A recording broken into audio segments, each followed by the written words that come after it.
성경 봉독하겠습니다. 요한계시록 21장 2절 말씀 드리겠습니다. 또 내가 보매 거룩한 성 예루살렘이 하나님께로부터 하늘에서 내려오니 구 준비한 것이 신부가 남편을 위하여 단장한 것 같더라. 아멘. 오늘은 조금 여러분들에게 나눠드린 교재에 근거해서 말씀을 드리도록 그렇게 하겠습니다.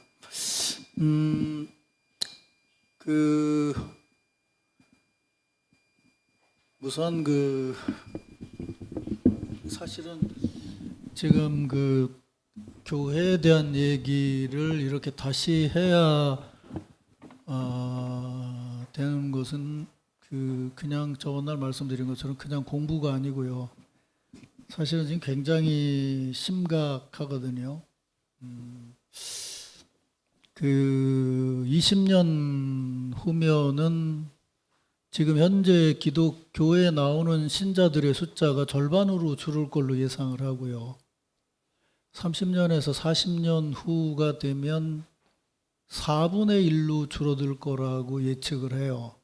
인구도 줄고 신앙에 대한 그런 것, 그 다음에 일반 사람들이 그러니까 이게 지금 교회를 생각하는 그 생각의 어떤 그 이미지가 지금 한 80대 되신 할머니들 이미지하고 70대하고 60대하고 30, 40대하고 20대하고 다 달라요. 교회를 경험한 것도 다르고 보는 것도 달라지게 되는데 이제 밖의 사고방식이나 가치관이 너무 크기 때문에 이 교회 안에 전통적으로 가지고 있는 가치들이 막 무너지고 있거든요. 예전에는 신학대학에 가려면 자기 담임 목사 도장뿐만 아니라 지방회장 도장까지 받아야 됐어요. 세례는 당연히 받아야 됐고요. 근데 지금 평준화 시대가 돼서 무슨 일이 생겨지냐면요. 서울신학대학의 신학과에 들어가는 애들 중에 세례를 안 받은 애가 있어요. 그래서 서울신학대학교 총장이 학교를 다니는 중에 신학과 애들 세례를 줘요. 그럼 여러분 생각에 아니 신학과를 가면 전도사가 되고 목사가 될 애들이라고 생각을 하는데 지금 현재 밖의 구조 자체가 쉽게 말하면 교회나 어떤 이런 영적인 독특성을 전혀 인정하지 않는 이성적이고 합리적인 걸로 점수만 되면 어느 가든지 갈 수 있다라는 걸로 점점 만들어 놓고 있다 그런 말이죠. 지금 그런 시대거든요. 저도 깜짝 놀랐어요. 우리 교단 신문을 보고 그냥 다른 과 예를 들면 사회복지과라든지 영어과 이런 데가 서울신학대에서 세례를 받는다면 이해가 되는데 지금은 신학과가 세례를 받는 이런 상황이 됐어요. 옛날 어른들이 생각하면 이게 참 기절할 노릇이죠. 그럼 걔들이 그거 공부하고 나서 무슨 목회자가 돼가지고서 일을 하겠냐 그런 말이에요. 그러니까 우리 같이 나이 먹은 사람들이 생각하는 아주 쉽게 얘기해서 우리 청년들처럼 무슨 수요일 날 예배를 본 다음에 무슨 교회 정리를 한다든지 청소를 한다든지 이건 앞으로 20, 30년 후에는 천국에나 가야 볼 일이지 교회에서 볼 수 있는 일이 아니에요. 그렇기 때문에 지금 제가 여러분들한테 교회론에 대한 것을 유독히 더 강조해서 말씀을 드리는 게 바로 그런 거예요. 그러니까 우리가 공부했던 때하고도 다르고 우리가 공부했던 때는 이렇게 인터넷이나 이런 것 때문에 공부를 하긴 해도 세계가 한 덩어리가 아니었어요. 그때는 한국은 교회는 막 살아나고 있었고 미국이나 이런 데는 교회는 막 죽고 있었고 근데 지금은 이제 막 희한한 현상들이 막 생겨나고 있거든요. 근데 얼마 안 있으면은 예를 들자면 그렇게 왕성한 것 같았던 여의도 순복음교회나 이런 데도 이제 서서히 이제 현상이 나타나게 될 거예요. 그래서 제가 지금 여러분들한테 말씀드리는 것은 여러분들도 그렇지만 왜 자꾸 청년들 보고 앞자리에 앉으라고 그러냐 그랬더니 쟤들 나중에 장로님 될 거라고 그랬더니 벌써부터 장로님 자리 가서 앉아있네. 저놈들이. 나 참. 손정호 장로님하고 같은 레벨이냐 니들이? 거기 가서 떡 앉아가지고 30년이나 후에 쟤들이 이제 저 자리 가서 앉게 될지 모르겠는데, 이제 그때가 됐을 때 교회를 바라보는 지도자들의 의식이 이게 지금 달라진다고요. 그러니까 이번에 내가 세미나를 하는데 난 전혀 생각도 안 했는데 교회 행사 때문에 가서 만나니까 젊은 목사들 중에 제가 한 세미나를 듣고 있다고 하는 목사들이 있더라고요. 그만큼 이 교회에 대한 것, 그래서 제가 그동안 공부하고 또 변화해져가는 상황, 여러분 어떻게 생각할지 모르지만 난 목사지만 사실은 교회 밖에 공부를 더 많이 한 사람이거든요.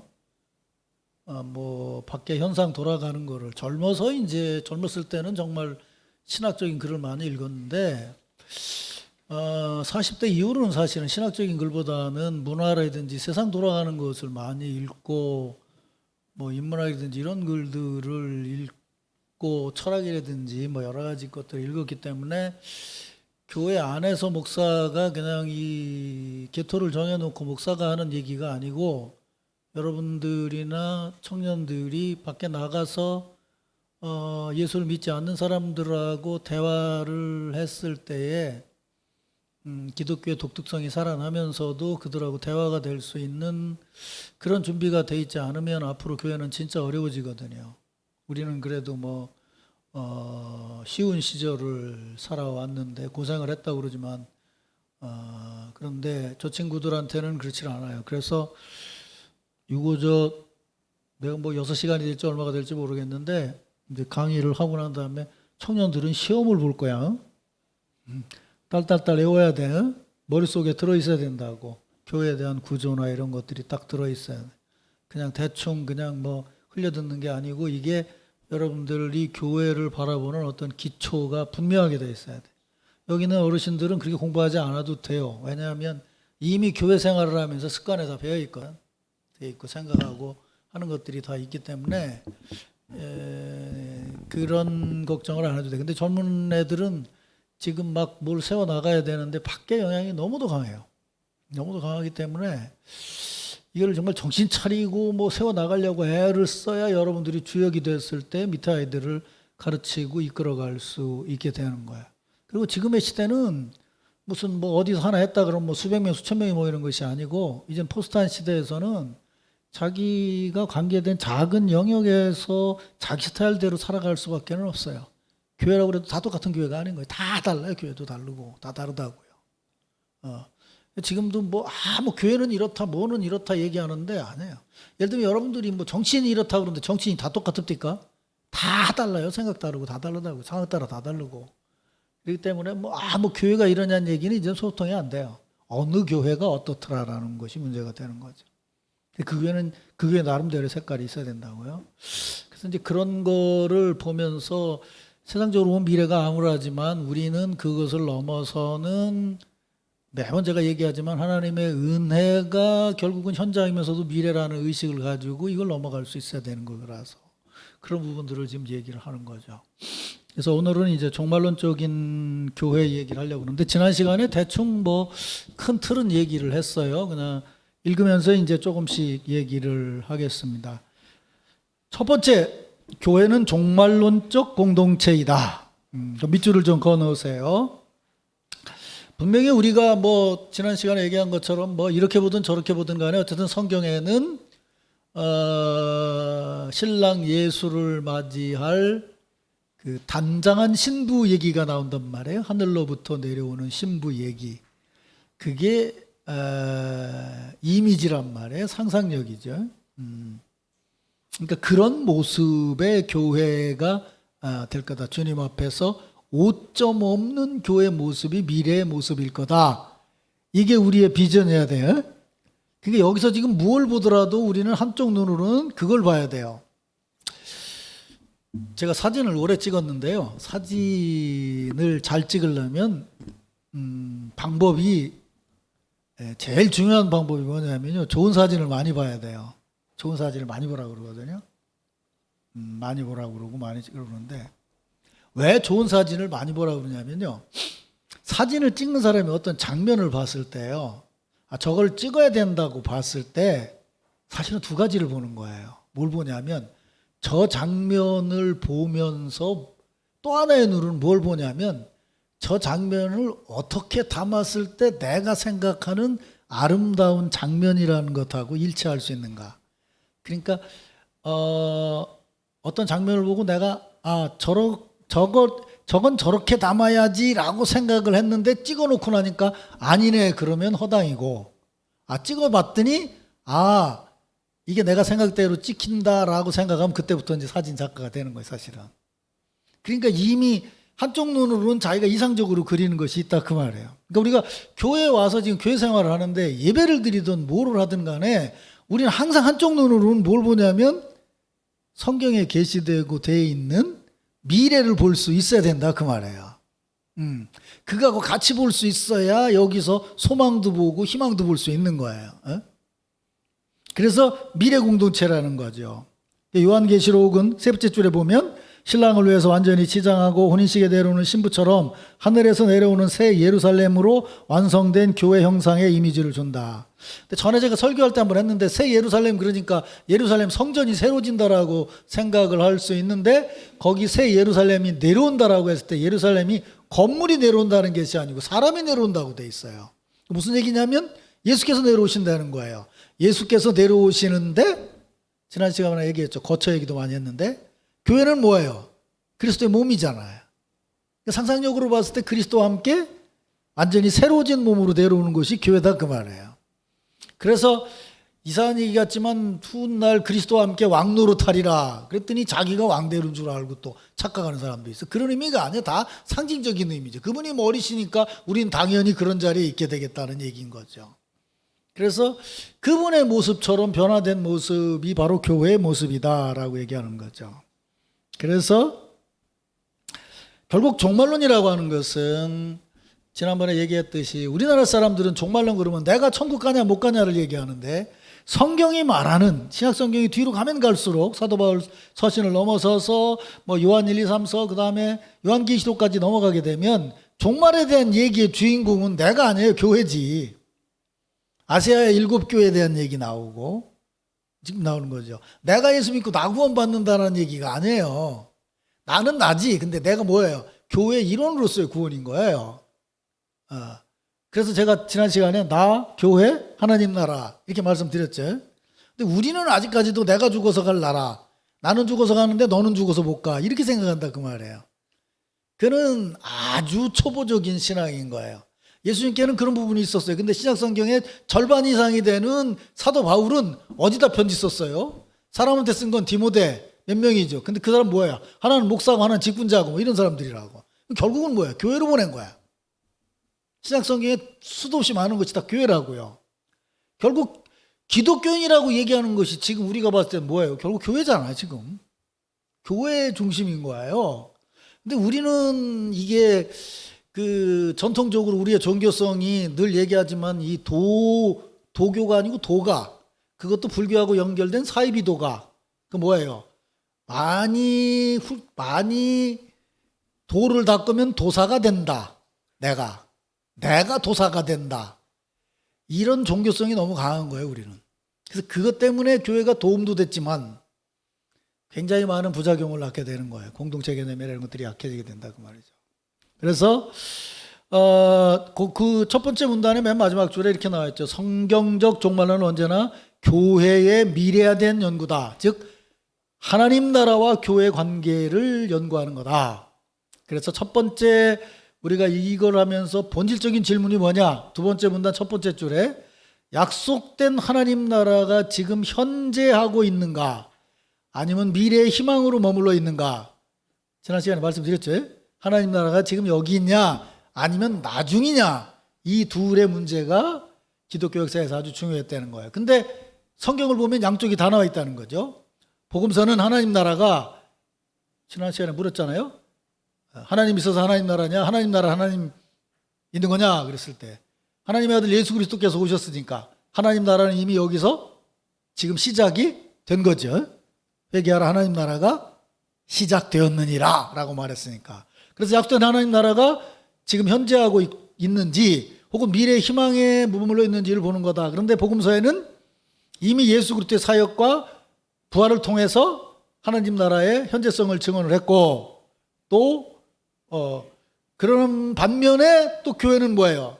예수님이 얘기한 뒤에서 나오지만은 마태복음 24장 25장 예수님의 종말론 묵시록이라고 하는 데는 뭐예요? 주인을 기다리는 종, 신랑을 기다리는 신부, 이건 아주 미래성에 대한 얘기인 거죠. 그래서 기독교 역사에는 2000년이 흐르는 동안에 이렇게 교회와 하나님 나라의 관계가 현존으로 볼 거냐 부재로 볼 거냐, 그러니까 영어로 말하면 already로 볼 거냐 not yet로 볼 거냐, 여기냐 아직 아니냐, 이게 계속 갈등을 일으켰다는 거예요. 결국은 신학자들은 뭐라고 얘기하냐면 그 둘이 변증법으로 합쳐져야 된다는 거예요. 지금 여기 있으면서도 아직 임하지 않은 나라, 하나님 나라가 지금 교회로 시작이 돼 있으면서도 나라. 이건 이제 개념적인 거라서 그냥 물질 보듯이 물질적인 사고로는 이해가 안 되는 거예요. 있으면 있고 없으면 없지, 있으면서도 없는 게 뭐야? 그렇게 보면 이제 곤란해요. 근데 있으면서도 아직 완성이 안 됐다는 얘기예요. 그럼 이제 우리는 보통 넘어가는데 학자들은 연구를 한단 말이야. 그러면 예수님이 오셔서 하나님 나라가 됐다고 선포를 했는데, 그걸 이제 여러분들은 그 성경에 나와 있는 제자들이나 그 시대 사람들하고 근본적으로 다른 점이 있어요. 그리고 지금 예수를 믿는다고 하는 절반 이상의 사람들보다도 여러분들이 엄청난 축복을 받은 게 있어요. 그게 뭐냐면 내가 말하는 말귀를 알아듣는다는 거예요. 내가 적어준 걸 읽을 수 있다는 거예요. 문자 해독 능력이라는 거는 얼마 전에 생긴 축복인 거예요. 왜 여러분들 무슨 멕시코나 스페인에 가면 마리아상에 있는데 거기서 눈물이 나오더라 이런 거 보잖아요.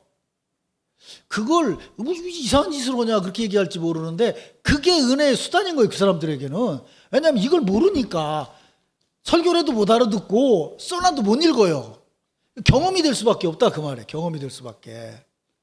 그 라틴 쪽의 신자들은 그런데 순복음 계통이 많아요. 캐톨릭도 많고 한데 이 사람들은 못 알아들어요, 설교를. 그리고 거의 귀족이나 신부들을 제외하고는 이거를 읽을 수 있는 사람들이 없었어요. 이걸 읽기 시작한 게 얼마가 안 된 거예요. 그렇기 때문에 전부 경험으로 만났단 말이에요. 말로 얘기하고 아버지가 얘기하고. 예를 들자면 구약 성경이요. 구약 성경이 왜 그대로 있냐면요. 구약 성경이 없어지기도 했지만 사본 남은 게 어떻게 돼 있냐면 모음만 있어요, 구약 성경은. 그러니까 무슨 말이냐면 구약 성경이 어떻게 써졌냐면 이렇게 써져 있어요. 예를 들자면 이게 뭐요? 근데 이거를 아버지가 아들한테 가르쳐 주는 거예요. 뭐라고 얘기냐면 이렇게 써져 있는데 이걸 어떻게 읽냐면 이렇게 읽는 거다 라고 아버지가 가르쳐 주는 거예요.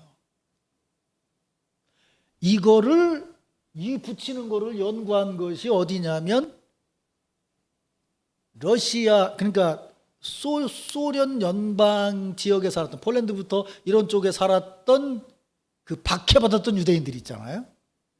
그 사람들이 연구해서 만들어낸 거예요. 그래서 이 밑에 보면 이 모음은 따로 붙어 있어요. 그리고 정말 어려운 거 뭐냐면 또 띄어쓰기가 안 돼 있어요. 그러니까 아버지가 방에 들어가신다. 이거 아버지가 방에 들어가신다. 아버지 가방에 들어가신다. 우리 어렸을 때 맨날 그런 거 했잖아. 그래서 성경이 손을 못 댄 거예요. 어려웠기 때문에 그냥 남았기 때문에 사실은 오히려 그대로 계시가 전달될 수도 있었다는 거예요. 그리고 신약 성경이 우리가 가지고 있는 거 예수님 때가 아니에요. 300년이 넘어야 된다니까. 주 300년 넘어서 신약 성경이 된 거예요. 구약 성경은 90년이고 AD. 그러니까 300년 되기 전까지는 성경이 없었단 얘기야. 교회만 있었단 얘기고. 그래서 3, 4, 5세기 때 교회의 모든 예배며 세례며 모든 전통이 자리를 잡게 되는 거야. 우리는 근데 이거 읽고서 예수도 알고 교회도 다 아는 것처럼 신자들이 은혜 받았다고 그러는데 그거는 말이 안 되는 얘기예요. 사도 바울이 얘기했을 때 당시는 기독교의 모든 것이 자리가 잡혔을 때가 아니에요. 그 제자가 뭐 몇 대가 내려가서야 비로소 우리가 지금 이해하는 것이 됐고, 우리는 그거보다도 훨씬 더 후인 종교개혁 이후에 된 전통을 가지고 지금 얘기를 하는 거예요. 근데 그것도 또 미국을 거쳐가지고 얘기한 것처럼 뭐 이렇게 거쳐서 통일사를 통해서 들어온 걸 가지고 이게 성경을 전부하는 것처럼 얘기하면 진짜 웃기는 얘기라니까요. 이게 사실은 그래 지금. 근데 그걸 가지고 거기서 자기가 뭐 좀 깨달은 걸 가지고 뭐가 다 되는 것처럼 얘기를 하고 있어요. 그래서 교회 전통이 중요하다고 그러는 거야. 그래서 제가 지금 얘기하는 거는 성경, 교회 전통, 제가 얘기했잖아요. 신학, 그리고 오늘의 시대, 이것까지 제대로 봐서 교회를 봐야 된다고 얘기를 하는 거예요. 말하자면. 그러니까 다시 얘기로 돌아가서 이제 그 예수님께서 하나님 나라가, 예수님이 이제 선포해서 하나님 나라가 됐다. 그런데 우리는 이제 그렇지만 마태복음을 딱 읽어보게 되면 뭐가 나오냐면, 지난 시간에 얘기했듯이 그 마태복음 12장에 뭐가 나오냐면 귀신을 내쫓는 게 나와요. 귀신을 내쫓는 게. 이걸 보고 이제 또 우리는 또 이제 나중에 배워갖고 이제 기도해서 귀신을 많이 내쫓아야 된다라고 해석을 하는데, 사실 그런 차원이 아니고 뭐냐면 그 당시는 읽을 거리도 못 읽고 못 읽는단 말이야. 그리고 예수님이 살아계신데 읽을 게 뭐가 있겠냐고. 그러면 이 사람들이 구약은 안단 말이야. 근데 구약은 아는데 문제가 뭐였냐면, 얘기한 것처럼 하나님이 공동체로 남자 여자를 만들었는데 타락한 뱀이고 의미상으로는 사탄이 인간을 꿰가지고 타락하게 만들었다고 얘기를 했단 말이야. 그럼 하나님의 나라가 되려면 이게 회복이 돼야 되잖아. 예수님이 오셔서 제일 먼저 하신 얘기를 뭐라고 기록하고 있냐면, 천국이 가까웠다는 얘기를 하면서도 에피소드로 전하는 게 뭐냐면 귀신을 내쫓는 일을 하신 거예요. 그러면서 뭐라고 했냐면, 강한 자가 사로잡고 있는 거를 내가 빼앗아왔다고 얘기를 하는 거예요. 그러니까 이건 뭐야? 귀신이 뭐 나중에 이제 사도 뒤에 성경에 보면 공중에 권세 잡은 자 뭐 이래가지고 또 아이고 또 무슨 해석을 하는데 또 뭐 와가지고 뭐 부산에 왔더니 공중에 귀신들이 많이 돌아다녀갖고 뭐 산에 뭐 목상에 올라가갖고 뭐 귀신 내쫓는다고 쳐다보겠다고 그러는데, 그냥 성경 어떻게 그렇게 해석을 하는지 모르겠어. 공중에 사로잡은 자라고 얘기를 했을 때 더 영적인 어떤 존재가 있다라고 얘기를 하는데, 아직 끝날 시간 안 됐는데 외친대 저거. 근데 그 권세를 예수께서 누르셨다는 거예요. 그 누가 누를 수 있어? 사람 힘으로 못 누르는 거지. 하나님의 아들이시다 그 말이에요.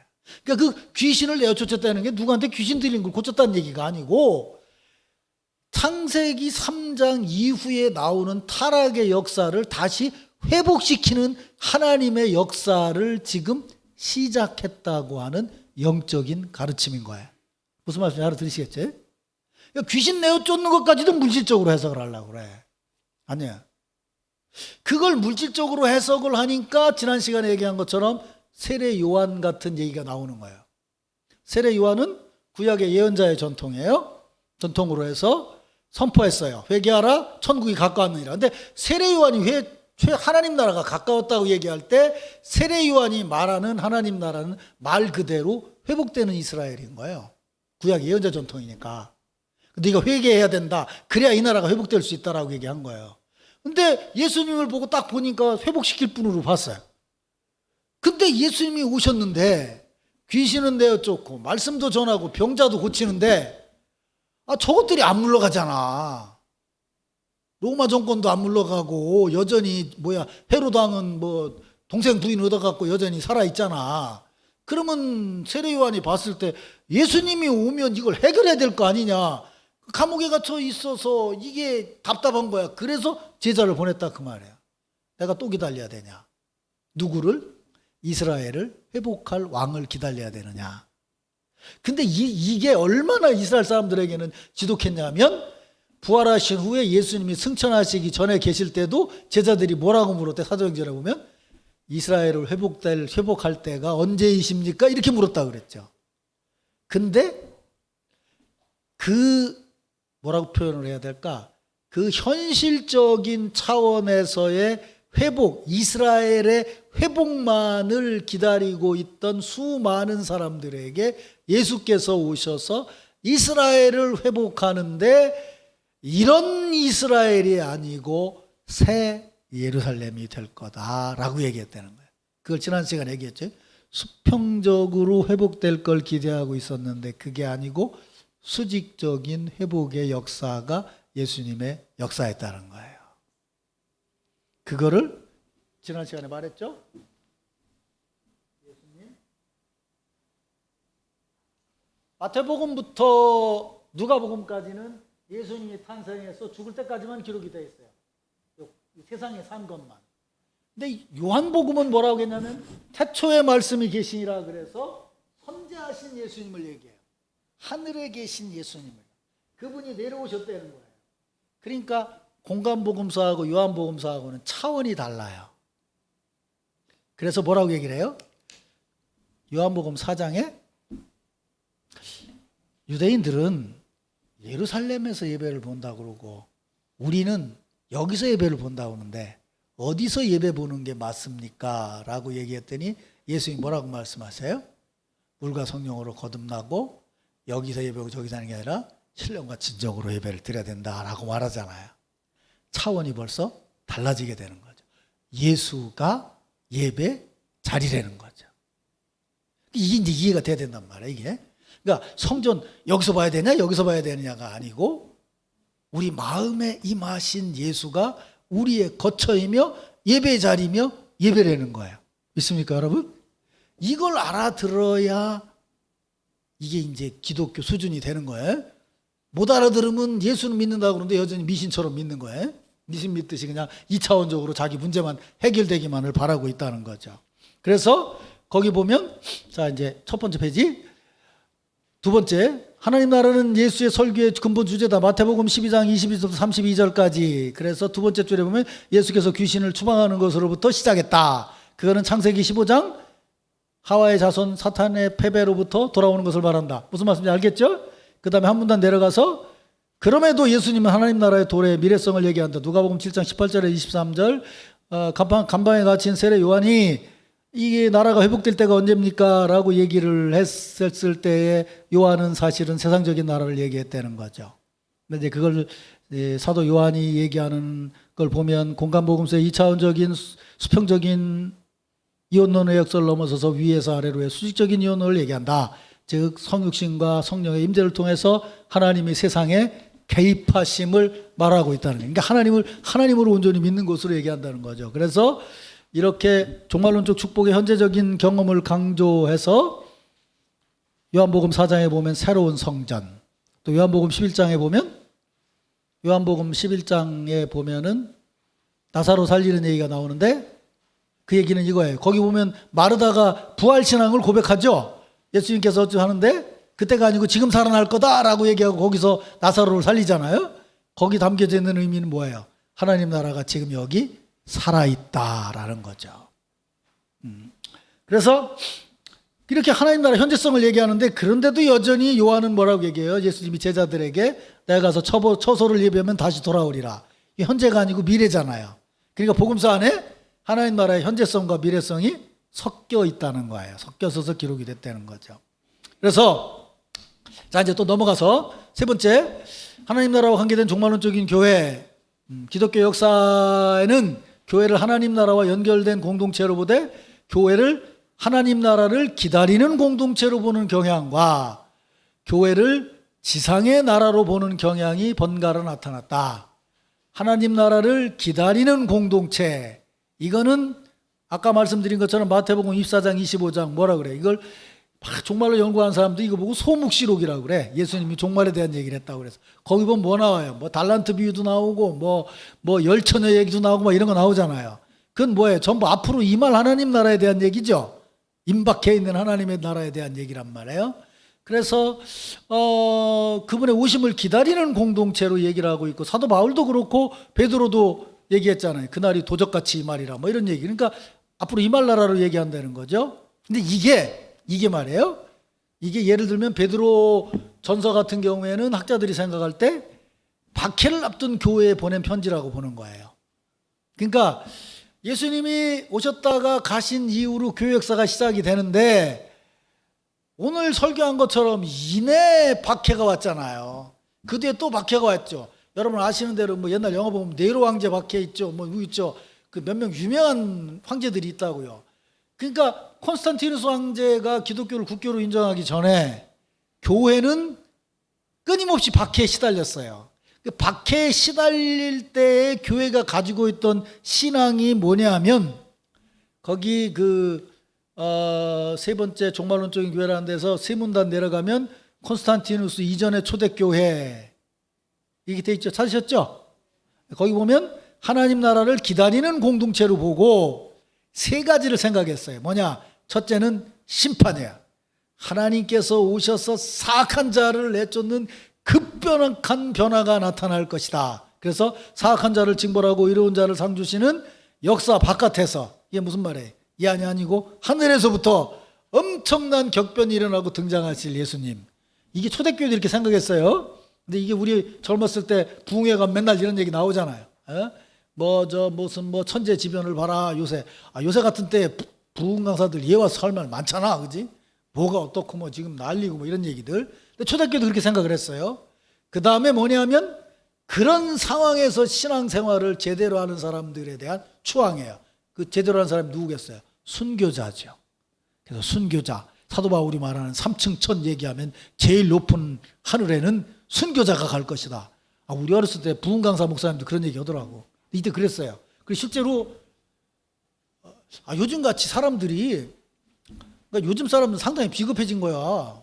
죽는 거 겁내고 그러는데 옛날은요, 그 죽는 거 별로 겁 안 냈어요, 사람들이. 그래가지고 예수 처음 믿고 나서 이런 신앙을 가지니까 예수 믿는 놈 죽인다 그러면 손 들고 선착순으로 먼저 왔어요. 우리 선착순 한번 해볼까? 전혀 겁내지 않았어요, 죽는 거를. 근데 이거는 예수 믿는 사람만 그런 게 아니야. 저 로마 귀족이 정치적으로 봐도 안 되면요, 딱 편지를 써서 종을 통해서 집집마다 보내요. 뭐라고 썼는지 아세요? 소식, 그러고 몇 월 며칠 날 몇 시에 내가 집에서 자살을 할 터이니 당신들은 내가 자살하는 자리에 함께 동참해 주시오. 그래가지고 소식을 보내. 그럼 귀족들이 와서 다 구경하는 데서 죽어. 옛날 그랬다니까요, 로마 사람들이. 요즘처럼 막 죽을까봐 서양 영화 나온 것처럼 막 살라고 난리치지 않았어요. 그 사람들은 그냥 죽으면 죽고 이랬다니까. 그런 그 세상적인 풍조였어요. 이제 기독교도 그렇게 생각한 거예요. 어차피 그렇게 죽는 건데 내가 믿는 주님을 위해서 내가 죽는다면 내 생명이 아까울 게 뭐가 있냐. 그래서 이런 극단적인 신앙이 굉장히 강했어요, 초대교회가. 그러니까 그 어려움 중에도 선교가 가능했죠. 그 다음에 세 번째는 뭐예요? 그렇게 보니까 뭐야?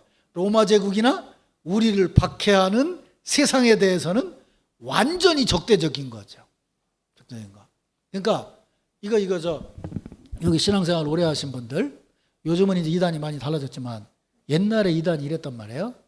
이상하게 성경 연구한 다음에 내가 연구해 보니까 몇 월 며칠 날 주님이 오시는데 어디로 오시냐? 지리산으로 오신다. 지리산으로 오신다. 그럼 지리산으로 모여라. 간단 말이에요. 그게 뭐예요? 그 중에는 김인호 권사님처럼 교장 선생님도 그만두고 가더라고. 그럼 생각해봐. 교장 선생님이라는 사회와 관계됐던 관계 이런 거 다 소용없다는 거예요. 마지막 때는 그만두고 간다고. 그다음 나머지는 다 이게 적대적인 세상이라는 거야. 넘어간다고. 그 다음에 이렇게 사는 게 뭐야? 이게 순교자적인 신앙이다 말이야. 그리고 언젠가 이 나머지 이 인간들, 여기 사는 인간들은 요새도 신천지가 나를 걱정하고 맨날 편지해 준다니까 목사님 그렇게 살다 죽는다고. 그런 신앙이었다고. 사실은 그거를 가르쳐서 뭐라고 얘기하냐면 이론적으로는 소종파적인 신앙이라고 그러는 거예요. 뜨거웠던 신앙, 그 조직이 필요 없을 때 그렇게 얘기할 때는. 그게 이제 커져서 조직이 생기면 이게 교회 신앙이 되는 거예요. 집사를 세우고 직분자를 세우게 되면 룰이 생기게 되거든요. 초대교회는 실제로 이랬기 때문에 당연히 요즘 이론으로 말하면 전천년주의적인 거예요. 무슨 말이냐 하면 그거예요. 모든 것이 끝나기 전에 새 주님이 오셔서 새로운 세상에서 1000년 동안을 통치하실 것이다. 이것이 이론화는 안 되었지만 초기 신자들의 모습이었어요. 그런데 요게 이제 언제 다시 등장을 하게 됐냐면 지난 시간에 얘기했듯이 17세기가 지나면서 소위 계몽주의라는 것이 등장을 해요. 계몽주의라는 것이 한마디로 말하면 뭐냐면요. 강조점이 세 가지예요. 첫째는 이성, 둘째는 역사, 셋째는 진보예요. 그러니까 인간이 이성적으로 판단, 계시가 아니고 밖에서 오는 게 아니고 이성적으로 판단하고 그리고 역사가 계속 지속될 것이고 역사가 지속되는 한 세상은 진보할 것이다. 이렇게 생각한 거예요. 이런 사람들이 봤을 때에 성경이 말하는 초자연적인 신앙이 인정이 되겠냐고요. 안 되죠. 안 돼요. 그래서 급격히 교회가 쇠퇴하기 시작을 하는 거예요. 이것 때문에, 이런 것 때문에. 그러니까 쇠퇴하니까 세상에 영향을 못 끼치게 되니까 교회가 따로 나오게 되는 거예요. 그게 어디서 주로 강조가 되느냐 하면 19세기 말 이후에 계속 산업화되고 발전한 미국 같은 데에서 발전하게 되는 거예요. 지금도 목사들 중에 미국에 가면 이쪽 무슨 캘리포니아 이런 데 가면 이런 신학을 가르치는 일부 작은 사람들이 있어요. 이때 신학을. 그걸 배워가지고 가서 한국에서 옛날 부흥강사들하고 연결을 지어서 또 지금도 세대주의자적인 내세지향적인 신학을 가르치는 사람들이 있고 또 그런 얘기에 신자들이 현혹이 되는 거예요. 사실은 극히 일부인 거예요. 극히 일부. 그러니까 이거는 말하자면 과학이 발전하고 역사가 발전하고 이런 것이 발전하는 거에 대한 반작용인 거예요. 반작용으로 드러난 거예요. 그런데 이걸 경계해야 되는 이유가 뭐냐면 보세요. 이런 사람들은 자 아주 쉽게 생각하면 아주 쉬워요. 무슨 얘기냐면 세상이 있는데 이 세상이고 망할 놈의 세상이야. 그리고 여기서 진리를 깨닫고 따로 온 사람만 구원을 받아.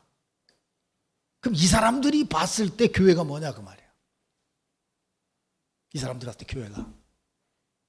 지금 교회에 있으면서 그런 얘기를 하는 게 아니야. 교회에서 나와서 얘기를 한다고.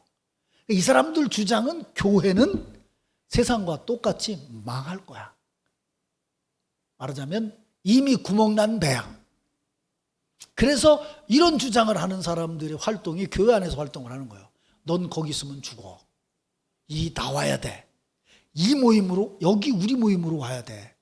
그래서 이런 신앙을 주장하는 사람들은 교회도 망할 거라고 생각을 한다 그 말이에요.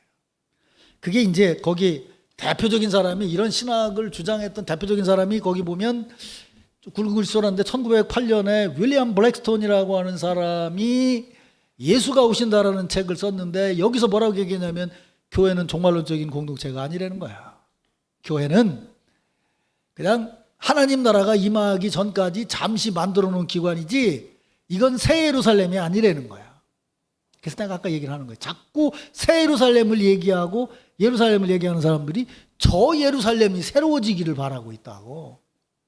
저건 절대로 새로워질 수가 없어 정치적으로. 알다시피 그 안에 지금 이슬람하고 유대교하고 다 들어있는데 그게 어떻게 새로워질 수 있냐고. 그 예루살렘이. 그건 아니야. 이미 예수께서 오셔서 그 예루살렘이 예배 처소가 아니고 예수 그리스도의 몸이 예배라고 얘기를 했단 말이에요.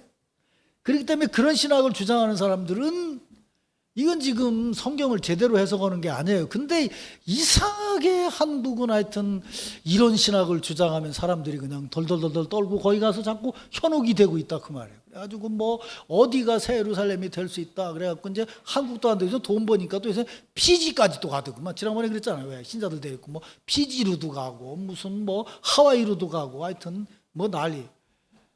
우리 때도 그 다가올 미래를 준비하라고 했던 그 목사 있잖아요. 그 사람, 내 목사도 아니지 뭐, 그 사입이니까. 근데 아니 신자들 보고는 여기 모여 있어서 천국 온다 그러고 자기는 캘리포니아에 20만 불짜리 집 샀어 그때. 그렇단 말이에요 그게 현실적으로. 그게 말이 되냐고.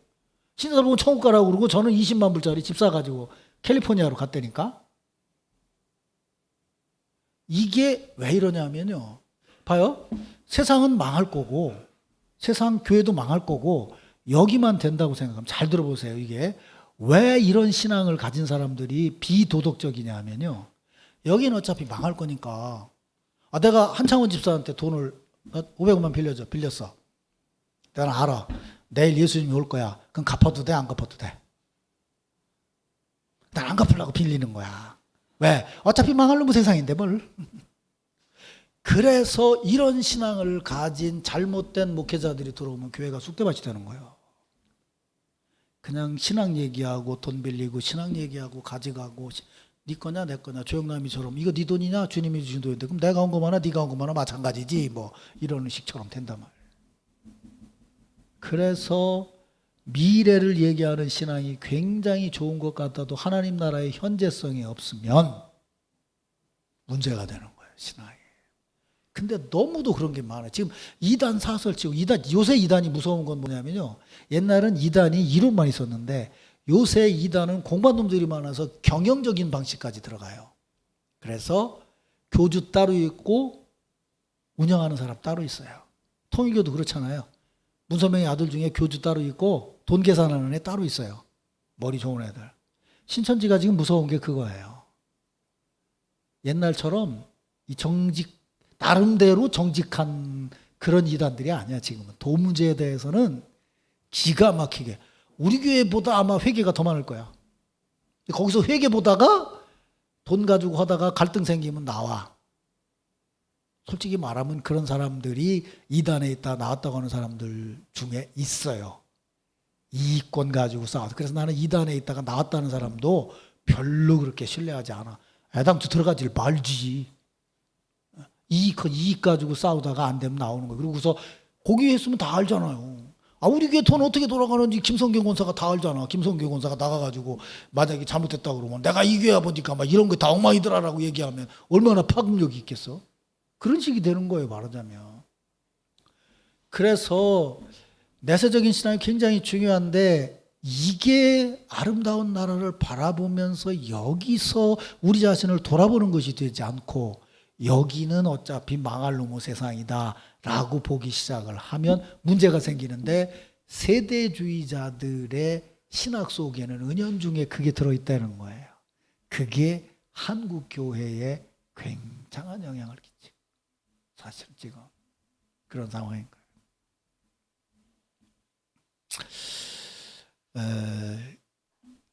그래서 아까 말한 것처럼 왜 내가 예수 믿고 내가 천국 간다는 신앙이 왜 잘못됐습니까? 라고 얘기할지 모르는데 그 신앙의 배면에는 이런 게 담겨져 있다 그 말이에요. 교회 공동체에 대한 이해나 이런 것들이 잘못 담겨져 있기 때문에 문제가 올 수 있다는 거예요. 큰 틀에서 보면 내가 구원받는 것은 머리이신 그리스도의 몸으로서 다시 오실 그분의 신랑으로서 하나님이 선택한 백성으로서 구원을 받는 거예요. 그래야 교회를 지킬 수가 있는 거예요. 무슨 말씀인지 알아듣겠죠? 나 혼자 뭐 구원받으면 된다라고 얘기해요. 이거 밤에 도적같이 온다 그러니까 나만 깨있으면 되지. 나머지야 뭐 도덕을 맞고 지랄하고 하면 상관없다. 이렇게 생각하면 그건 아까 말한 것처럼 그런 식이 되고 어차피 다 망할 세상이니까 그렇게 생각하면 이게 윤리의식이고 뭐고 아무것도 없어지게 된다고 말해요. 그러니 문제가 생기는 거죠.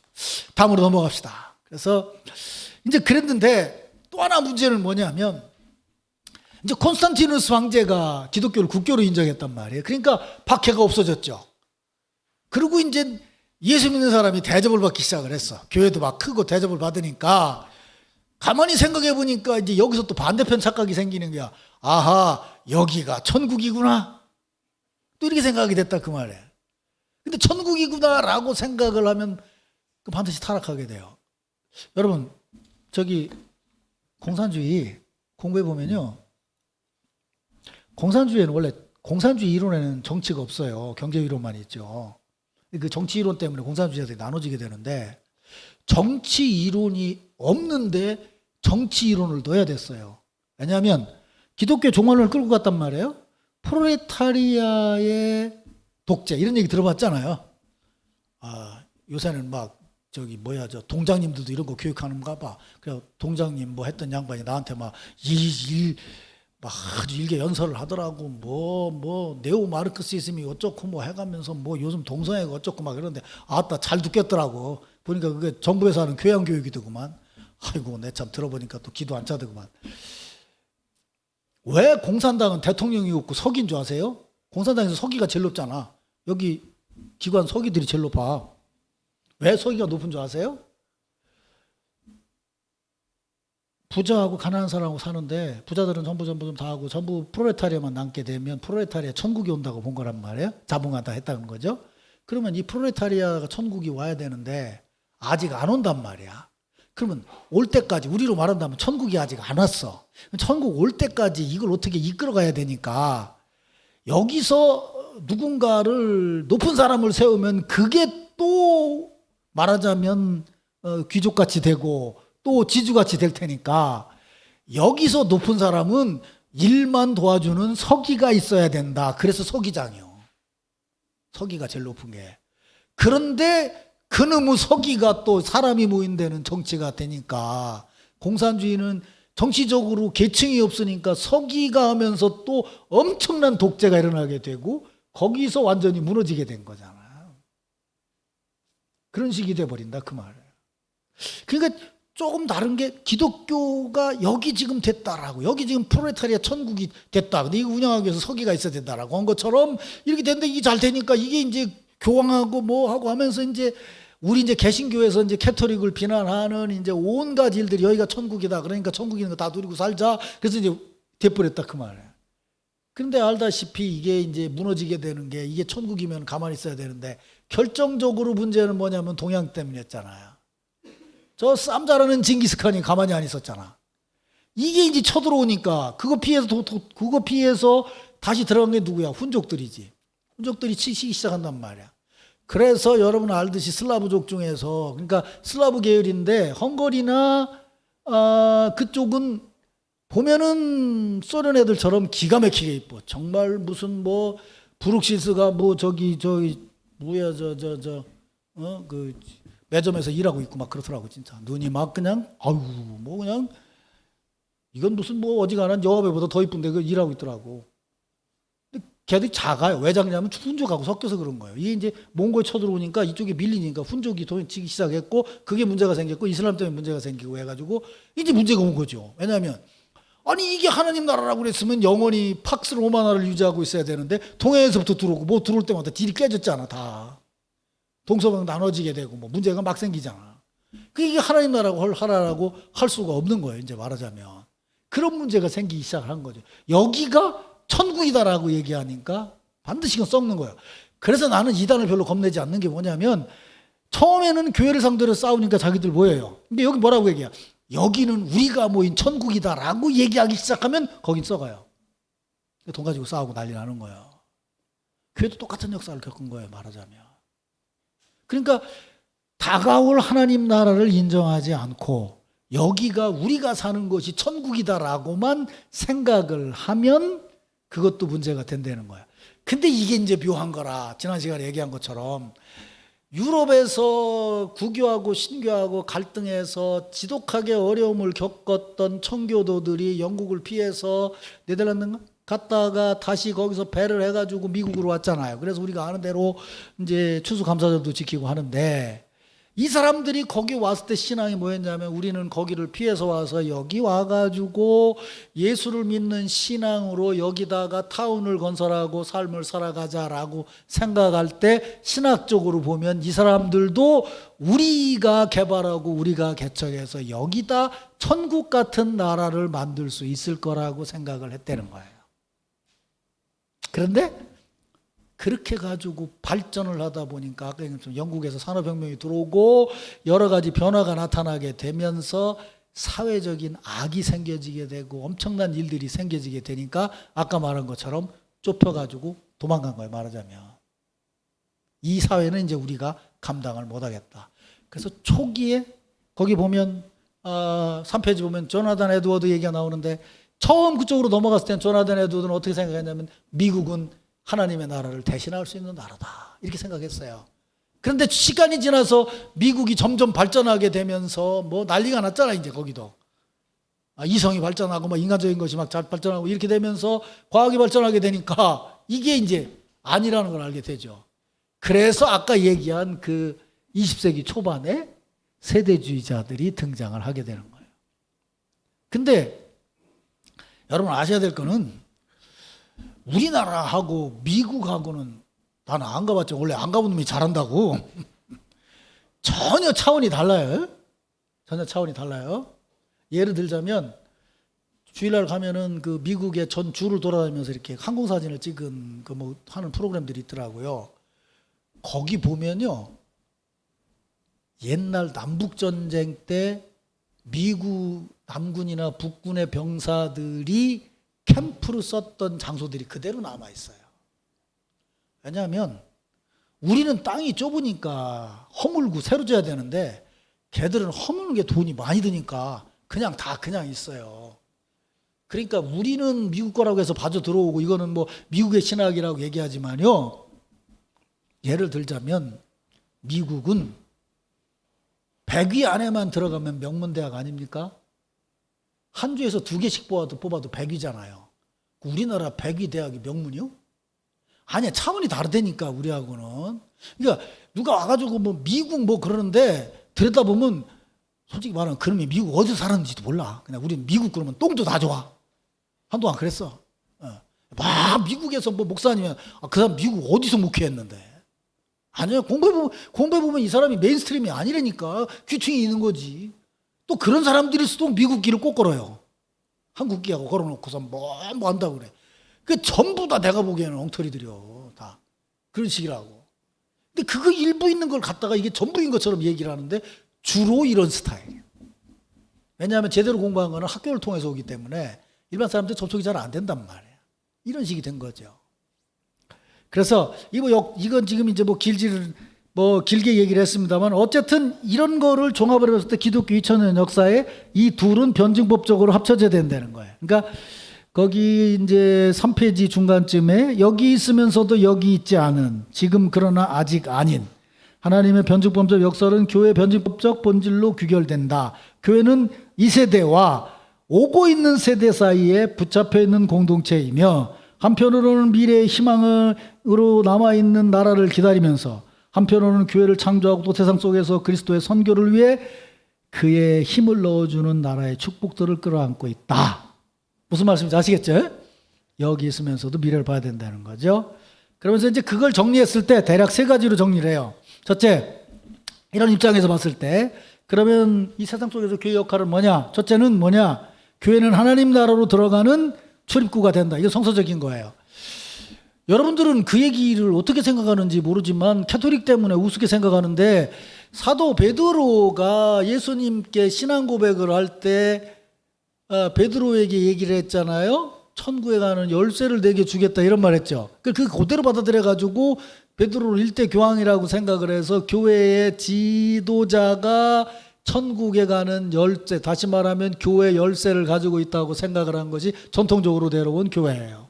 우리는 그거를 신앙적으로 해석을 해서 누구든지 예수를 믿는 사람에게는 그 열쇠가 주어졌다라고 해석을 하죠, 개신교는. 그러나 어쨌든 분명한 것은 뭐예요? 교회는 천국으로 들어가는 문이라는 거죠.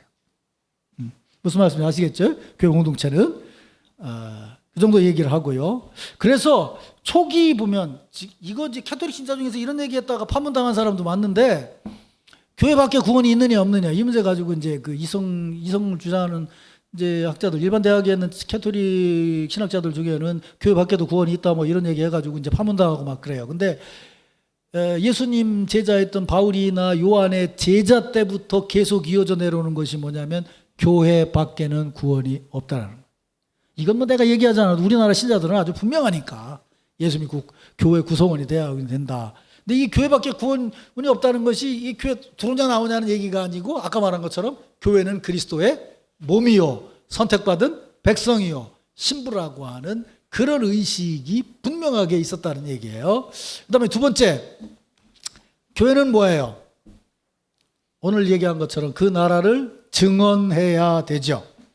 이 말은 무슨 얘기냐면 그 두 번째 문단에 교회는 하나님의 궁극적인 미래에 대한 상징이기에 그것 자체가 최종 목적지가 아니다. 하나님의 미래는 교회 안에서 완전히 도달되지 않으며 교회도 하나님의 비전으로 세상을 순응시켜 완전히 개혁할 수도 없다. 이게 무슨 말이냐면 지속적으로 해 나가지만 이 교회 역사 안에서 완전한 변화는 없다는 거예요. 그 우리 신학교 다닐 때 재밌는 얘기했어요. 어떤 사람이 예수를 믿으면요, 예수를 믿으면 예수님 제자는 뭐예요? 예수님을 닮아가야지. 그러니까 예수님을 닮았다. 마지막에 예수다 그럼 이단이야. 그치? 마지막까지 닮아가며 계속이지. 근데 이제 이게 닮다 심심하니까 나다 그러면 이제 우리나라처럼 예수가 한 60명씩 되지. 그럼 이제 그 이단이 되는 거예요, 말하자면. 그래서 제가 얘기하는 것처럼 붙어 있음, 이끌림을 강조하는 이유가 그건 거예요. 교회는 그런 거야 된다는 거예요. 여기가 최종 목적지가 아니에요. 보여주는 거예요. 다음 시간에 예배를 얘기할 텐데 이 의식이 굉장히 중요한 거예요. 여러분 예배 드릴 때 말이죠. 지금 사도신경으로 신앙 고백을 해요. 그냥 전능하사 이렇게 나가면 그냥 신앙 고백하겠습니다. 그러니까 그냥 같이 따라 하는가 보다라고 생각하는데 절대로 그게 아닙니다.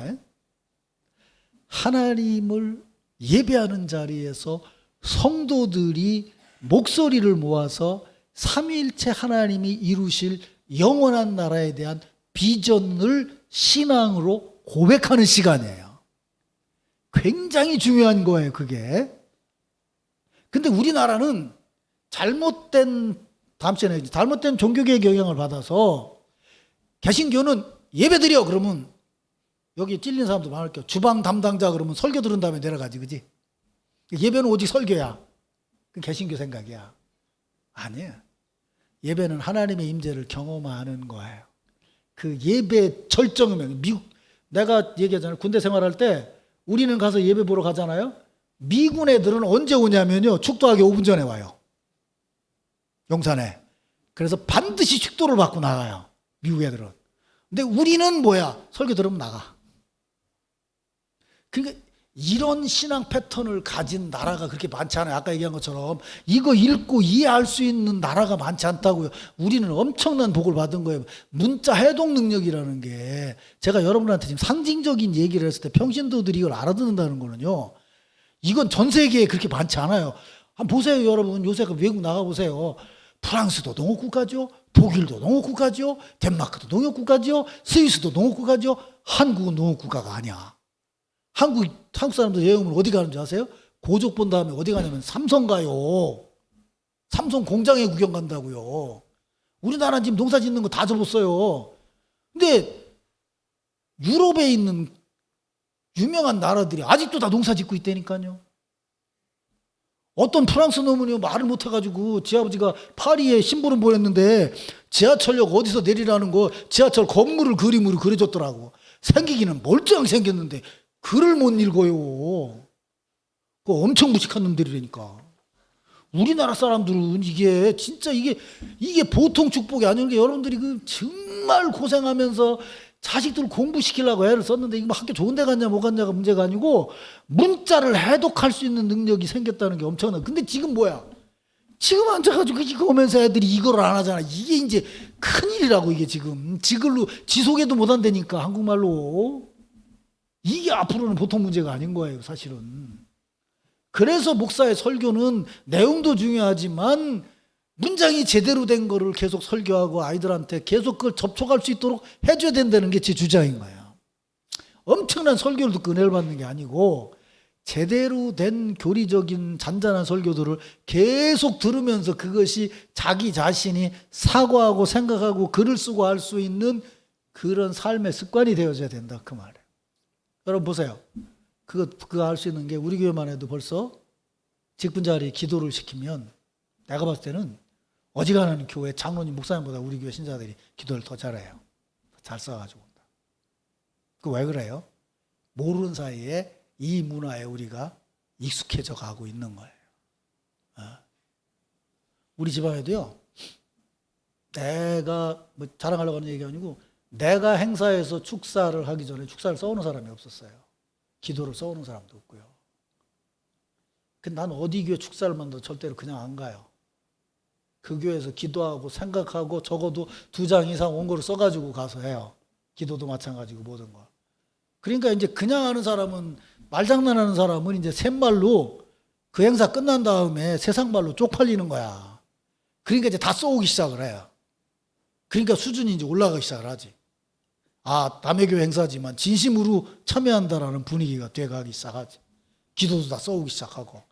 요즘 우리 지방의 행사 보면은요, 아, 초기 행사보다 낫다니까, 진짜. 다 준비해가지고 와요. 와서 제대로 한다고요. 그게 엄청난 거예요, 사실은. 근데 그런 것이 쌓아지는 것이 아무것도 아닌 것 같지만 사실은 하나님 나라 미래를 바라보면서 우리 자신들이 여기서 지금 경작해 나가는 거예요. 예배를 영어로 서비스라고 그러는데 서비스라는 의미는 뭐냐면 경작한다는, 컬티베이팅 한다는 거예요. 예배 자체가 경작해 나간다는 뜻도 담겨져 있다고요. 그러니까 그냥 앉았다 가는 게 아니에요. 목사 설교 듣고서 은혜 받았네 이러고 가는 게 아니에요. 예배 자리에서 자기들이 같이 참여하고 하는 거죠. 다음 시간에 더 얘기하겠지만 예배가 거기서 끝나는 게 아니에요. 우리 같은 경우에는 지금 개신교 전통이기 때문에 나는 우리가 드리는 예배 중에서 정말 중요한 것이 뭐냐면 공동 식사라고 생각을 해요. 그게 성찬을 대신하는 거예요. 우리는 지금. 이거 진짜 중요한 거예요. 다음 시간에 다시 얘기를 할게요. 자, 그 다음에 증언을 하는데 하나님 나라는 이제 하나님 나라 그랬는데 아까 얘기한 것처럼 나라 그런데 결국은 예수님이 오셔서 하나님 나라를 이셨다고 얘기한다면 아까 오전에 얘기한 것처럼 그분이 왕이시고 그분이 왕이시라면 우리가 그분에게 순종한다라고 얘기했을 때 그 관계가 하나님 나라라고 얘기한다면 하나님 나라는 통치인 거죠. 하나님의 통치하심이죠. 2차원적인 영역이 아니고 땅 따먹게 해가고 딴 나라가 아니고 그분이 통치하심을 받는 자리가 하나님 나라죠. 그분이 통치하심을 우리에게 선포하는 게 뭐예요? 설교, 성령의 감동하심, 축도 이런 것이 그분이 우리를 통치하십니다. 무슨 말씀인지 알아들으시겠죠?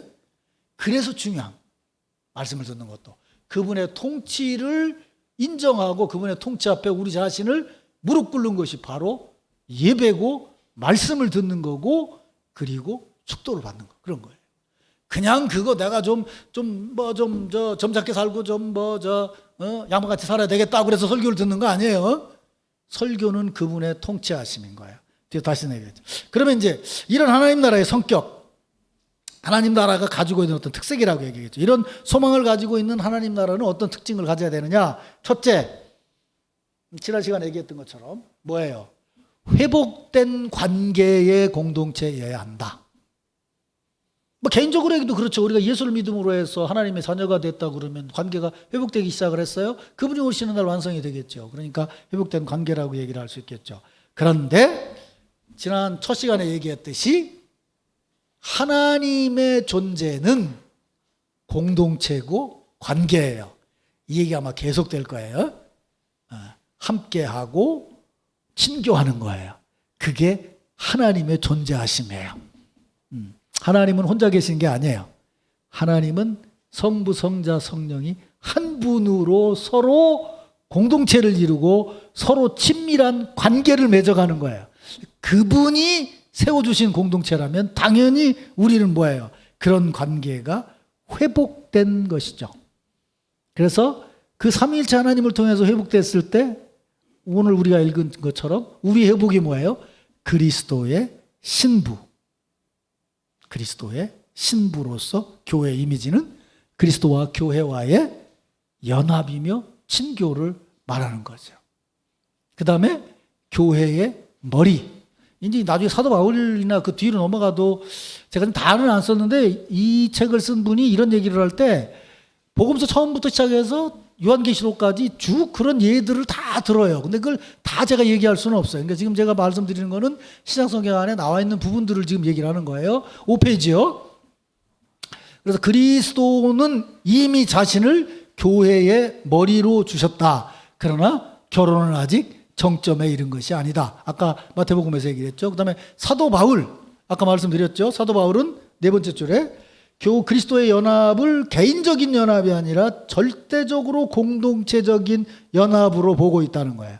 신자들이 그리스도와 하나인 것처럼 신자들도 하나이어야 한다는 거예요. 그들이 함께 신부의 인격을 구성해야 된다는 거예요.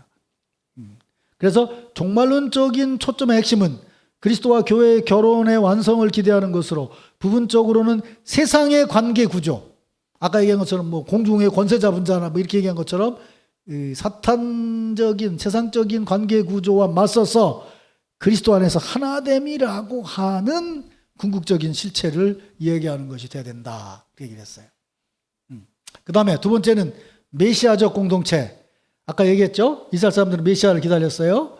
그런데 그 메시아는 예수께서 오심으로 완성이자 시작이 됐는데 분명히 말하지만 여러분들이 설교를 수도 없이 들어서 알듯이 제자들이 생각했던 메시아가 아니죠. 제자들이 생각했던 메시아는 수평적인 메시아죠. 이스라엘을 회복할 메시아죠. 그런데 신약성경으로 넘어올수록 그것은 하나님의 차원으로 바뀌어지게 되죠. 그러면서 그 메시아적인, 근데 사실은 이제 나중에 이제 신학에서 자꾸 구약을 인용하는데 주로 인용하는 것이 이사야서를 많이 인용하는데, 이사야서에서는 고난받는 종의 얘기가 나오잖아요.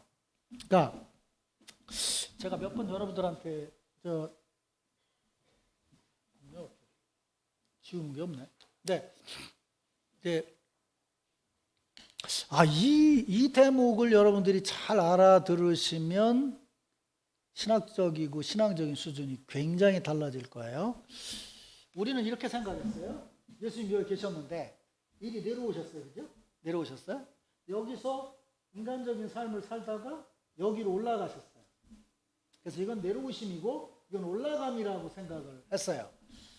근데 근자에 어거스틴에 대한 연구를 한 사람, 어거스틴이 얘기한 것 중에는 뭐냐면 예수님이 하나님이신데 인간의 생각을 넘어선 하나님의 뜻과 하나님의 행동이 있다면 우리는 그것을 인간의 차원을 넘어선 여기의 일이라고 생각을 하는데, 잘 생각해 보자 그 말. 첫날 얘기했던 것처럼 하나님이 하나님으로 일하신 것이 뭐냐면 인간을 만드신 거예요. 인간 차원에서 역사하신 거예요. 그렇죠? 인간에게 축복이라는 것을 제공해 주신 거예요. 인간 차원으로 내려왔다는 거예요. 칼바르트라는 사람이 그런 얘기를 하기 시작하는데, 우리 집사람도 엊그제 어디서 듣고 뭐 그 얘기를 또 흉내내서 하더라마는, 칼바르트가 뭐라고 얘기하냐면 기독교의 기적은 작은 것이 커진 게 아니고 큰 것이 작아진 거래. 생각해 보세요. 사람 중에 그 사도 바울이 이렇게 얘기하잖아요. 사람이 말이지 의로운 사람을 위해서 대신 죽을 수 있다. 명분이 있으니까. 사람이 말이지 친구를 위해서 대신 죽을 수 있다. 의리가 있으니까. 그런데 예수님은 우리가 죄인이었을 때 우리를 위해 죽었다. 무슨 명분이 있냐 그 말이에요. 사람으로서는 전혀 명분이 없다는 거예요. 바로 그 점을 보는 거예요. 사람으로서는 절대로 할 수 없는 그 일이 바로 하나님의 지혜로 하신 일이라는 거예요. 그러니까 무슨 얘기냐면 낮아졌다가 높아진 게 아니고 낮아지심의 자리에서 하나님이 아파하시고 성령이 감동하시고 예수께서 십자가를 지신 그 사건이 가장 하나님다운 사건이라는 거예요. 알아들으셨어요? 이거 알아들으면 대단한 거예요. 이거를 알아들어야 고통스러운 선교가 가능한 거예요. 그분이 가장 하나님 되심이 우리로서는 감내할 수가 없는 일이기 때문에 하나님만 감내하셨다는 거예요. 그 공동체로 우리를 부르신다는 거예요. 그분이 거기서 머리가 되셨다는 거예요. 우리가 그 일을 감내할 수 있다는 거예요. 그게 순종인 거예요. 그래서 예수께서 말씀하셔요. 네가 네 십자가를 지고 나를 따를 수 있어야 된다라는 말이 바로 그 얘기예요. 근데 십자가 그러니까 우리는 지독하게 낮아지는 걸로 생각하는데, 어거스틴이 생각할 때 뭐냐면 그 낮아지심이 하나님 되심이라는 거예요. 인간은 생각할 수도 없는 하나님 되심이라는 거예요. 사람 생각해 보세요. 뭐 이런 얘기가 좀 이상하지만, 예를 들어서 어떤 사람이 엄청 가난했는데 우리 교회 와가지고 갑자기 사업도 잘 되고 뭐래갖고 돈을 엄청 벌어갖고 큰 부자가 됐어요. 그 사람이 교회 역사에 남을까? 아니면 지독하게 어렵고 힘든데 정말 장사를 하고 힘들고 어렵게 하면서도 아주 쉽게 해서 우리 뭐 한복진 권사님 예를 들자면 그분을 한번 생각해 보잔 말이에요. 어렵고 힘든데 교회를 위해서 희생하고 전도하고 헌신했던 할머니가 있다고 그래봐요. 어떤 사람이 교회 역사에 남을까요? 어떤 사람이 어떤 사람이 주의 힘으로 일했다고 얘기할 수 있을까요? 물론 하나님의 축복은 우리에게 이 땅에서 아까 얘기한 것처럼 하나님과 같이 되게 한다는 건 우리가 행복해지기를 원하고 우리가 잘 되기를 원하셔요. 어떻게 잘 되기를 원하셔? 하나님의 삼위일체 교제같이 잘 되기를 원하셔. 지난 시간에도 말했잖아요. 우리를 은혜로 인도하시는 분은 우리를 제자로 삼으신다는 거예요. 이게 지금 제가 말씀드린 이런 신학적인 흐름은 일반적인 목사들도 몰라요. 정말 한 2, 3년 연구를 해서 깨달은 거예요. 어거스틴에 대한 새로운 이해들. 우리나라로는 이런 주장들이 책으로 뭐 번역도 안 됐어요. 그러나 이제 신학화했지만 뭐 그런 얘기들은 있죠. 우리가 주님을 따르려면 십자가를 지고 따라야 됩니다. 믿습니까, 여러분? 근데 이제 그렇게 얘기를 하면서 또 한쪽으로는 뭐래요? 복도 내가 받고 은혜도 내가 받고 그러니까 이게 이제 목사가 이제 신자들을 정신병자를 만들어 놓는 거지. 이쪽에서는 십자가 지고 저쪽에서는 잘 살고 이쪽에서는 잘 살고 이쪽에서는 십자가를 지고 어떤 게 잘 사는 거냐 그 말이에요. 십자가를 지는 게 잘 사는 거다라고 말해야 되는데 그냥 생각하면 억울하잖아. 근데 왜 십자가를 지냐 그 말이에요. 그분이 나를 위해 십자가를 지었기 때문에 나도 다른 사람을 위해 십자가를 진다는 거지. 그게 하나님 뜻 아니냐 그 말이에요. 우리에게 주어진. 아니 주님은 날 위해서 사셨는데 나는 날 위해서만 같이 살 거냐고. 아니잖아. 기독교가 지금까지 2000년의 역사를 이어올 수 있었던 건 그것 때문이지. 주님이 날 위해서 일하신 것처럼 나도 남을 위해서 일한다는 것 때문이었죠. 그 생각이 없으면 신앙생활은 마지막에 비참해집니다. 진짜 비참해져요. 생각해보세요. 저물세 내가 버는 것도 있고 뭐 있지만요. 나이 먹으면요. 버는 것도 줄어들고요. 버는 거 줄어드는 정도가 아니라 지금 저 김순희 권사님이랑은 맨날 그러잖아요. 오늘 살아있는 것이 주님께 감사합니다. 그러잖아요. 우리 다 그렇게 변할 거예요. 우리 다 그렇게 변한다고요. 우리가 신앙 안에서 바른 가치관이나 바른 것이 세워지지 않는다고 그런다면 마지막에 얼마나 비참한 거냐고. 내가 내 돈 벌고 내가 하고 뭐 다 사는데 인전은 내가 겨우 산다는 게 아이고 나 그냥 살아있는 것만도 감사합니다라고 우리가 쪼들어드는 걸 생각한다면 이게 얼마나 이게 인간이 비참하냐고요. 그렇잖아요 이게 생각이 사실은. 엄청 욕심부리면 가질 것 같지만 아니에요 사실은. 이 신앙의 진리를 깨달으면 삶이 풍요로워질 수 있어요. 삶이 풍요로워질 수 있어요. 내가 얘기하잖아요. 우리 아버지 돌아가실 때. 난 우리 아버지 돌아가실 때를 잊을 수가 없어요. 난 효자라서 우리 아버지가 갑자기 사업이나 어려워졌을 때 나보다도 진짜 아버지 회복을 위해서 기도 많이 했어요. 하나님, 우리 아버지 같은 사람이 잘 살아야 되지 않습니까? 남한테 해를 끼칩니까? 남의 위해 살는데 세상에 어떻게 가져가도 그렇게 다 가져갈 수가 있습니까? 진짜 땅 한 평 동전 한 입 안 남고 다 가져가더라고요. 마지막에 임대 아파트 들어가야 되는데 돈 300만 원이 없어서 못 들어가게 되는 거예요.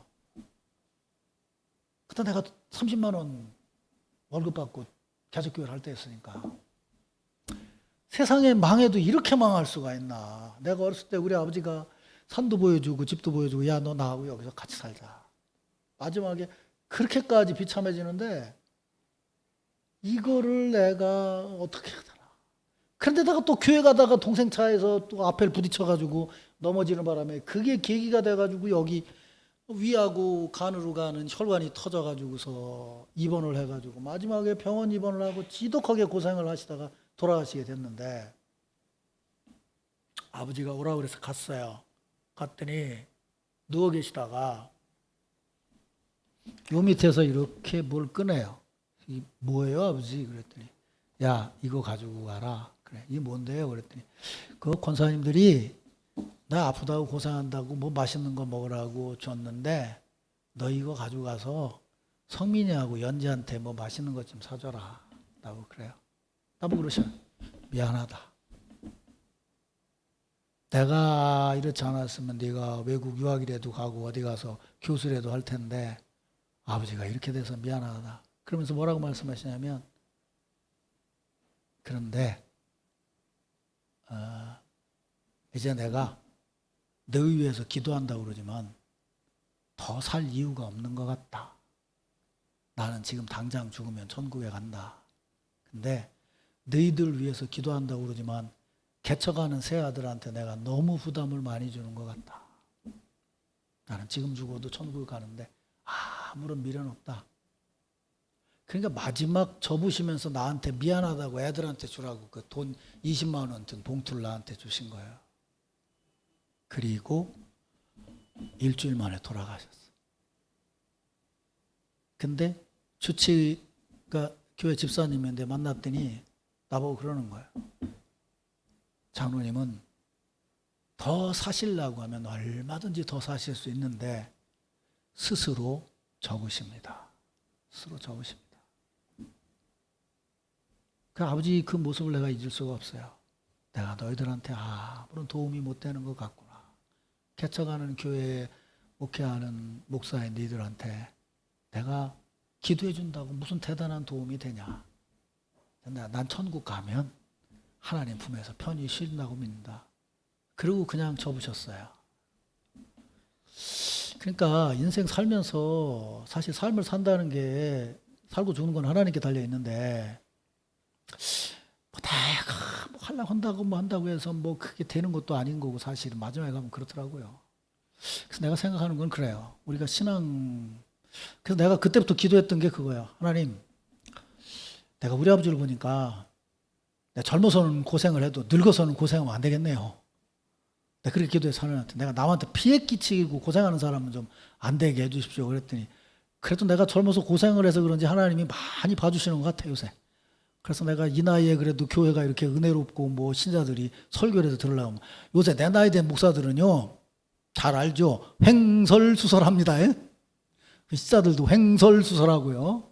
아이고 전호인데 언제 그만두나 그러는 게 보통인데 그래도 이렇게라도 전할 수 있다는 게 나는 하나님 은혜라고 생각을 해요.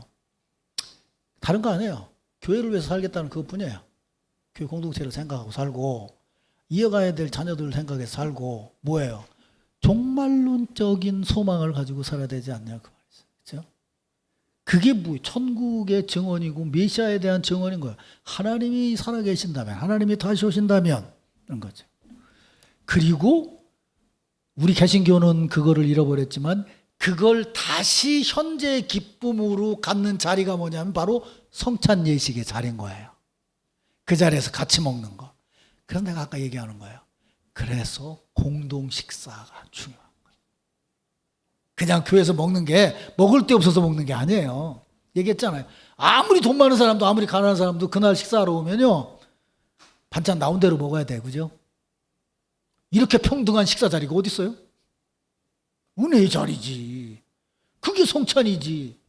그렇게 준비해가지고 그거 따로 모아가지고서 기도하고 나눈 게 성찬이었으니까 지금 성찬 예식 안 하라고 안 나눴을 뿐이지 성도들이 다 갖다 모아서 한 걸로 해서 식사를 나누는 자리가 이게 예배의 절정이라니까요. 그거 먹고 심어둬서 애들이 와갖고 또 찬송하고 또 예배 보잖아.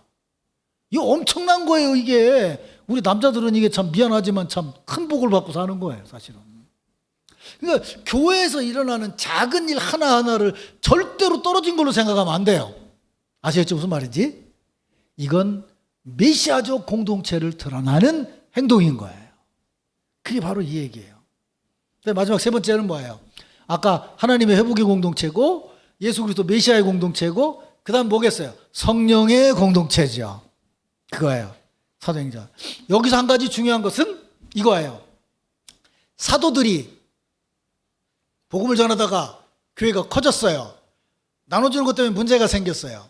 여기 그 말이 나오는데 그래서 지도자를 뽑는데 구약성경처럼 예언자적인 엄청난 전통을 갖고 있고 뭔가 의식 있는 사람을 뽑은 것이 아니고 지극히 평범한 사람들 중에서 성령으로 충만하고 칭찬받는 사람을 교회 지도자로 세웠다는 거예요. 그게 뭐예요? 성령의 역사인 거죠. 그렇잖아요. 교회에서 직분을 맡는 것은 엄청난 일입니다. 사회 직분하고 다른 거예요. 사회 직분은 하나 맡으려면 요새요 직장 하나 취직하려도요 3차에 걸쳐서 시험을 봐야 돼요. 우리도 집사 세울 때 3차로 시험을 볼까? 아니에요. 여기는 하나님 은혜의 공동에서 성도들이 인정하고 성령께서 함께하는 자라면 주를 위해서 헌신할 수 있다는 것을 성령의 공동체라고 하는 것을 초대교회에 보여준 거죠. 그리고 그 공동체가 이어졌을 때 주님의 나라로 이어지게 될 거라는 거죠. 마지막 정리할게요. 그래서 거기 6페이지요. 세 번째 문단에 성령이 없는 교회는 잃어버린 조직입니다. 성령의 인격은 하나님 나라의 지금 그리고 아직 아니의 실제를 통해서 교회에 현존합니다. 우리에게 감동을 주시지만 여전히 미래를 바라보게 하는 것이 바로 성령의 역사라는 거예요. 우리가 모여서 성령의 감동으로 그분을 닮아가고자 날에 대한 기대로 정신과 심장과 몸을 하나님과의 더 깊은 관계에 들어가서 그분을 얼굴과 얼굴을 맞대고 볼 때까지 교회 안에서 그분은 우리를 만나 주실 것입니다. 성령을 통해 역사하신다는 거죠. 마지막 결론이요. 교회는 종말론적 정체성과 정체성의 가치와 구조를 분명히 이해하고 사역해야 됩니다. 여기서 끝나는 게 아니에요. 그분 오시는 날에 대한 종말론적 지금 여기지만 미래가 있다고 하는 걸 늘 마음에 담고 주의 사역에 임해야 된다는 거예요. 그래서 교회가 이런 공동체를 이루기 위해서는 모든 가족 구성원들이 그리스도의 종으로 동등한 입장으로 나와서 일해야 돼요. 성령의 감동은 은혜예요. 그 은혜는 모든 이에게 동등하게 임하는 은혜라는 걸 믿으세요.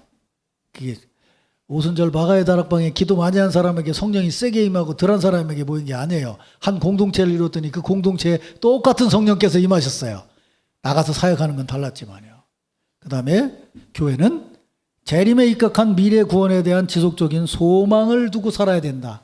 그날에 대한 소망을 가지고 있어야 여기 현실적이고 일시적이고 소비적인 거를 넘어서는 하나님 나라를 위해 일할 수 있다는 거죠.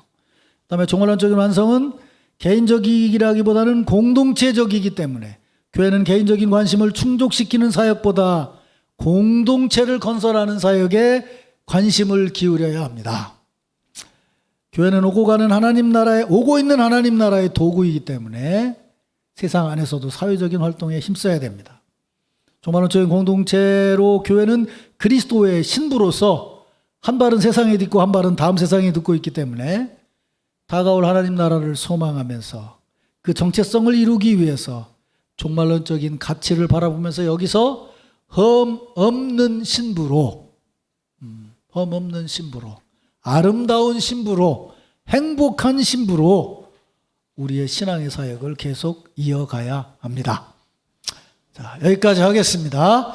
이제 두 가지 얘기했고 다음 번부터는 이제 조금 더 구체적인 얘기인데 예배에 대한 여러분들이 오해하고 있는 부분이라든지 또 바른 예배 신학에 대한 것들 사실은 뭐 그 안에 엄청나게 많은 것이 있는데 다 얘기할 수는 없고 거기까지만 얘기를 하겠습니다.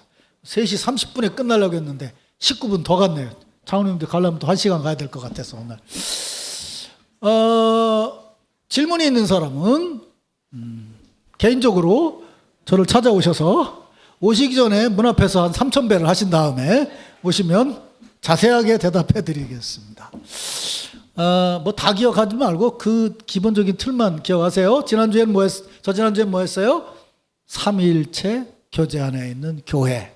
오늘은 여기 있지만 다시 임하실 하나님 나라 안에 있는 교회. 이 두 가지가 앞으로 교회를 이해하는데 기본 틀이에요. 예배도 거기서 이해하고 선교도 거기서 이해하고 성례전도 그렇고 그거예요. 그 두 가지를 그걸 여러분들이 꼭 좀 기억을 하시고 시간 되는 대로 계속해서 해 나가도록 하겠습니다.